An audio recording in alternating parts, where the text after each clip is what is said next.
नमस्कार प्यारे विद्यार्थियों, मैं सोहन एक बार फिर से आपका नित्यम क्लासेस पे स्वागत करता हूं। कल वाले वीडियो मैंने आपको क्या पढ़ा था, डेवलपमेंट ऑफ एम्ब्रियो सेक। आज का हमारा टॉपिक क्या रहेगा, डेवलपमेंट ऑफ मोनोकोट एम्ब्रियो। ठीक है प्यारे विद्यार्थियों, तो स्टार्ट करते हैं कि डेवलपमेंट ऑफ मोनोकोट एम्ब्रियो का विकास कैसे होता है। ठीक है, देखिए बात करते हैं कि ये हमारा कोई सामान्य प्रकार का कोई ओव्यूल्स है। क्या है हमारे पास, ये कोई सामान्य प्रकार का ओव्यूल्स है। इस ओव्यूल्स के अंदर क्या होता है, एम्ब्रियो सैक होता है। क्या होता है, एम्ब्रियो सैक यानी कि भ्रूण कोश होता है। उस भ्रूण कोश के अंदर एंटीपोडल सेल होती है, सिनर्जिस सेल होती है और सेकेंडरी न्यूक्लियस होता है, द्वितीय केंद्रक होता है। और इस नीचे की ओर ये ऊपर का एंड क्या होता है, चलाजा एंड, और नीचे का क्या होता है, माइक्रोपाइल एंड। इस पूरी स्ट्रक्चर में ऊपर की जो साइड है वो चलाजा एंड है और नीचे की जो सेल है वो क्या है, माइक्रोपाइल एंड है। अब देखिए जब इसमें फर्टिलाइजेशन होता है, फर्टिलाइजेशन होने के दौरान एक संरचना का निर्माण होता है जिसको हम क्या बोलते हैं, जाइगोट। क्या बोलते हैं उसको, जाइगोट बोलते हैं। और ये जाइगोट या oospore 2n होता है। ठीक है, अब देखिए आगे का विकास इसमें होता है क्योंकि ये आगे बन के यही डेवलपमेंट ऑफ एम्ब्रियो होता है। अब देखिए इस जाइगोट में ट्रांसवर्स डिवीजन होता है। इस ट्रांसवर्स डिवीजन से इसमें दो कोशिकाओं का निर्माण होता है। एक छोटी सेल्स होती है, ये छोटी सेल, और एक बड़ी सेल। ठीक है, ये जो बड़ी सेल है, इस बड़ी सेल्स को क्या बोलते हैं, बेसल सेल। ठीक है, और इस छोटी जो सेल है इसको क्या बोलते हैं हम, टर्मिनल सेल। ठीक है, अब देखिए बेसिकली काम क्या होता है बेसल सेल का, जितने भी न्यूट्रिएंट होते हैं ये उसको क्या करता है, ऑब्जर्व करता है।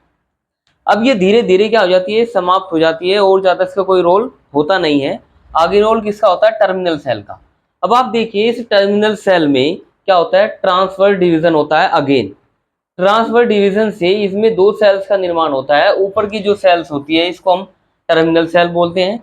नीचे की सेल क्या होती है, हमारी बेसल सेल होती है। और एक बीच में जो सेल होती है इसको क्या नाम है, मिडिल सेल इसको हम बोलते हैं। अब देखिए आगे का यानी कि इस भ्रूण के जितने भी अंग हैं, जितने भी अंग इसमें बनेंगे, रेडिकल, फ्लोम्यूल यानी कि बीजपत्र, कोटिलेडन्स, जितना भी निर्माण होगा वो सब इस मिडिल सेल्स के विकास के दौरान ही होगा। अब आप देखिए अब क्या होता है कि इस मिडिल सेल में क्या होता है, ट्रांसवर्स डिवीजन होता है और टर्मिनल सेल में क्या होता है, लॉन्गिट्यूडिनल डिवीजन होता है।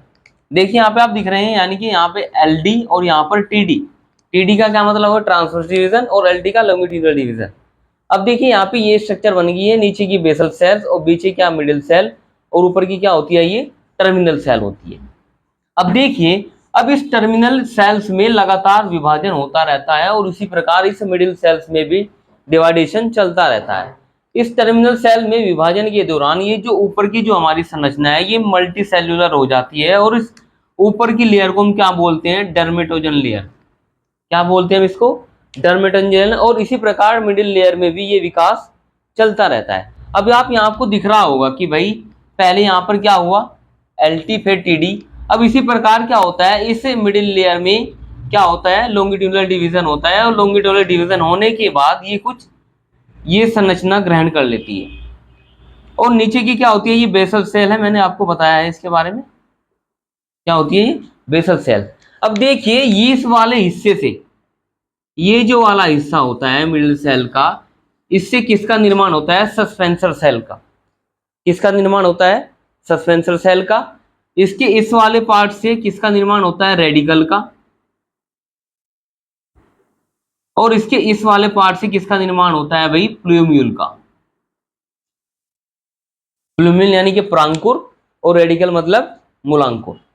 ठीक है, अब देखिए जब इसमें लगातार विभाजन होता रहता है, यहाँ पर सस्पेंसर सेल का निर्माण होता है। लगातार विभाजित होने की वजह से ये इसको ऊपर की ओर क्या करता है, प्रेशराइज करता है, जिस कारण इसमें थोड़ा सा ये कर्व आ जाता है ऐसे। ठीक है, और ये नीचे क्या होती है, हमारी बेसल सेल्स होती है। अब देखिए अब हम क्या कहते हैं कि विकास के दौरान इस मिडिल लेयर में जिस जिस चीज का निर्माण होता है, अब आप देखिए इसकी कुछ संरचना ऐसे हो जाती है। ये लगभग त्रिभुजाकार हो जाती है। इस त्रिभुजाकार में यानी कि इस अंदर ये जो सेल्स होती है थोड़ा विकास के दौरान क्या हो जाती है, थोड़ी ऐसे मूव करती है। और मूव करने के दौरान यहाँ पर यानी कि ये जो इसका ऊपर का हिस्सा है, मैंने अभी आपको बताया ये वाला पार्ट, इस वाले पार्ट से किसका निर्माण होता है, प्लूम्यूल यानी कि परांकुर का। ठीक है, इस वाले पार्ट से किसका निर्माण होता है, रेडिकल का यानी कि मूलांकुर का। ठीक है, अब आप समझ गए हैं। और यानी कि इस वाले पार्ट से किसका निर्माण होता है, सस्पेंसर सेल का क्या होता है, निर्माण होता है। और ये जो बाकी का हिस्सा आपको दिख रहा है, ये वाला इससे ऊपर का हिस्सा, ये वृद्धि के दौरान इसके चारों ओर क्या कर लेता है, ये इसको कवर कर लेता है। ठीक इसी प्रकार कल मैंने आपको बताया था कि जितने भी हमारे एक बीजपत्री पौधे होते हैं, उनका जो कोटिलेडन्स होता है या स्केलेटन होता है, वो बहुत थिन होता है, पतला होता है, क्योंकि इसमें कोई भी फूड ऑब्जर्व नहीं होता। अगर फूड ऑब्जर्व होता है वो केवल किस में होता है, भ्रूण पोष में होता है। ठीक है, तो ये क्या होता है, बहुत ही ये पतला होता है। इस चीज को हम क्या बोलते हैं, कोटिलेडन्स या स्केलेटन। इसका निर्माण किससे होता है भाई, टर्मिनल सेल से होता है। ठीक है, अब देखिए यहाँ पर आपको प्रांकुर के ऊपर एक संरचना दिखाई दे रही होगी, ये इसको हम क्या बोलते हैं, कोलियोपेटाइल। अब इसका कोलियोपेटाइल का काम क्या करता है, ये प्रांकुर को सुरक्षा प्रदान करता है, या इसको प्रांकुर चोल भी हम बोलते हैं। ठीक है, ये इसको कवर्ड करता है। ठीक इसी प्रकार ये जो हमारा रेडिकल होता है यानी कि जो मूलांकुर होता है, इसके ऊपर को भी इसको कवर करने के लिए एक कोलियोराइजा होता है, इसको क्या बोलते हैं, मूलांकुर चोल। ठीक है, दिख रहा हो आपको। अब आप देखिए यहाँ पर इसके जहां पर ये स्केलेटन जुड़ता है, यहाँ पर आकर के इस हिस्से को हम क्या बोलते हैं भाई, हाइपोकोटाइल।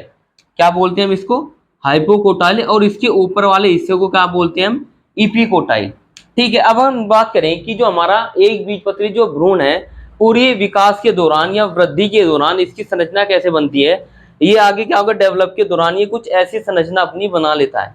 किसी किसी बुक में आपको ये डायग्राम मिलेगा और किसी बुक में आपको ये डायग्राम मिलेगा। अगर आप ये भी बनाएंगे तब भी सही है, अगर आप ये बनाएंगे तब भी सही है। अब देखिए आपको यहाँ पे दिखाई दे रहा होगा कि आफ्टर वृद्धि के दौरान क्या होता है, जो हमारा कोटिलिडन्स होता है, ये जो हमारा कोटिलिडन्स होता है ये और क्या हो जाता है, थोड़ा और विकास कर लेता है। इसको हम क्या बोलते हैं, स्केलेटन या कोटिलिडन्स। ठीक है, और इसी प्रकार क्या होता है, प्लूम्यूल के ऊपर कोलियोपोटाइल और रेडिकल के ऊपर क्या होता है, कोलियोराइजा होता है। इस रेडिकल के ऊपर यानी कि इस मूलांकुर के ऊपर क्या होती है, रूट कैप होती है। क्या होती है, रूट कैप, जो उसको कवर्ड करती है। ठीक है प्यारे विद्यार्थी, लेकिन देखिए आपको एक बात जाननी अति आवश्यक है कि जितने भी हमारे द्विबीजपत्री जितने भी भ्रूण है या प्लांट है, उनमें क्या होता है, ये जो हमारे प्रांकुर और मूलांकुर होते हैं, इनमें ना तो प्रांकुर चोल होते हैं और ना ही मूलांकुर चोल होते हैं। दूसरी बात, एक बात ध्यान और रखने की है कि जितना भी हमारा कि द्विबीजपत्री भ्रूण में जो हमारी सस्पेंसर सेल है, यहाँ पर किसका निर्माण हुआ था, सस्पेंसर सेल। ठीक है, द्विबीजपत्री भ्रूण में सस्पेंसर सेल का निर्माण किससे होता है, बेसल सेल से होता है। किससे होता है, बेसल सेल से। लेकिन एक बीजपत्री पौधे में इसका निर्माण किससे होता है, मिडिल सेल से होता है। मैं एक साइड और लिख देता हूं कि देखिए यहाँ पर जो टर्मिनल सेल से किसका निर्माण होता है भाई, टर्मिनल सेल से किसका निर्माण होता है भाई, कोटिलिडन्स का, कोटिलिडन्स का। और मिडिल सेल से किसका निर्माण होता है, मिडिल सेल से किसका निर्माण होता है भाई, ये जो हमारा होता है यहाँ पर plumule, hypocotyl, epicotyl, root cap, radicle, coleorhiza और सस्पेंसर सेल का निर्माण भी किससे होता है, मिडिल सेल से होता है। क्योंकि क्या होता है, जितना भी हमारा भूड स्टोर रहता है, मैंने आपको कल भी बताया था कि वो किसके अंदर रहता है, एंडोस्पर्म के अंदर। ठीक है, एंडोस्पर्म के द्वारा ही इस मिडिल लेयर को क्या मिलता है, ऊर्जा मिलती है। और ऊर्जा के दौरान ही भ्रूण के जितने भी अंग होते हैं उनसे इनका क्या होता है, निर्माण होता है। ठीक है प्यारे विद्यार्थी, दोबारा एक फिर मैं आपको बता देता हूँ कि ये क्या हमारा एक सामान्य क्या है, ये ओव्यूल्स है। इस ओव्यूल्स के अंदर क्या होता है, एम्ब्रियो सैक होता है। एम्ब्रियो सैक के अंदर क्या होता है, एग सेल होती है, जिसमें फर्टिलाइजेशन के दौरान किसका निर्माण होता है, जाइगोट का निर्माण होता है। और इस जाइगोट को हम oospore बोलते हैं। और ये क्या होता है, 2n होता है।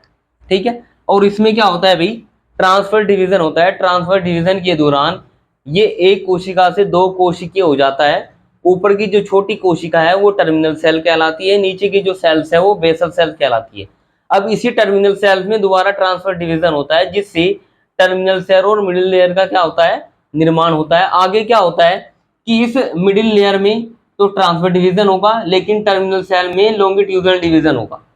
अब वृद्धि के दौरान क्या होता है, टर्मिनल सेल में से ही किसका होता है, डर्मेटोजन का निर्माण होता है। फिर यहाँ पर नीचे जो मिडिल लेयर होती है, इससे किसका निर्माण होता है भाई, यहाँ पर रेडिकल का, प्लूम्यूल्स का, टर्मेटोजन्स का, इपिकोटाइल, हाइपोकोटाइल, इन सब का क्या होता है, निर्माण होता है। अब आपको यहाँ पे देखिए एक हिस्सा आपको यहाँ पे दिख रहा होगा, ये देखिए एक बीज पत्र तो बड़ा हो गया है, लेकिन जो ये छोटा जो बीज पत्र है इसको क्या बोलते हैं, इपीब्लास्ट बोलते हैं हम।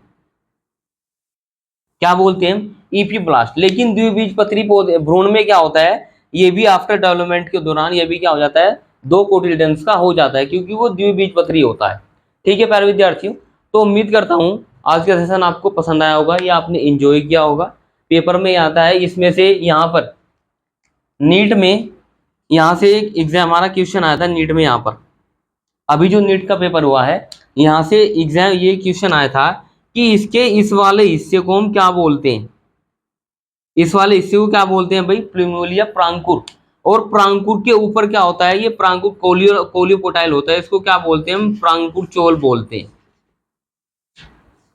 ठीक है प्यारे विद्यार्थियों, तो आज के लिए इतना ही। नित्यम क्लासेस के साथ जुड़े रहिए और अपना भरोसा बनाए रखिए। धन्यवाद, नमस्कार।